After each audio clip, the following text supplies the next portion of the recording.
Ni kuangaziwa kwa muktadha ya historia.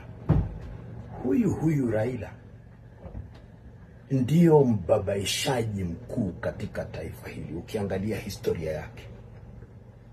Wakati wote ambapo kuna kusuasua kwa taifa letu, utampata Raila yuko pale. Na utaniruhusu nikupe muktadha wa kihistoria ili tuelewe.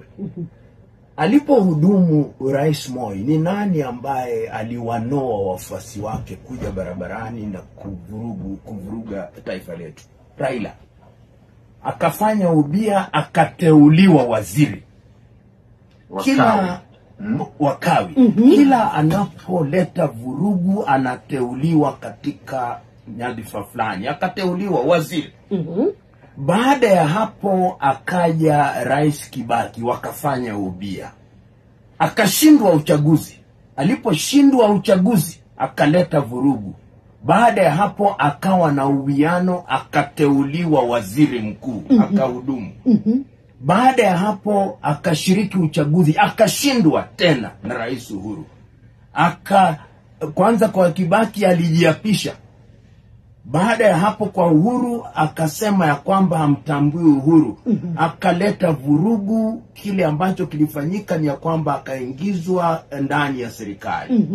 Baada ya Uhuru kungatuka kwa mujibu wa sheria, basi pia akasema simtambui Ruto. Akatangaza ya kwamba atawanoa wafuasi wake waende katika ikulu na katika taasisi mbalimbali za serikali. Akaletwa mshauri yule akaja akaambiwa ya kwamba sasa wewe tutakuhamisha kwenda kuwa mwenyekiti wa Umoja wa Afrika. Akatembea katika mataifa mengi, akashindwa. Aliposhindwa akarejea hapa.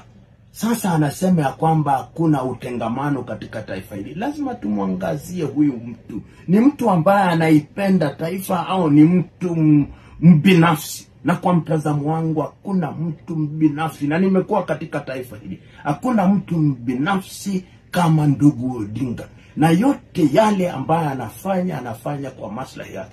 Alivyosema ndugu yangu Barack Muluka daktari,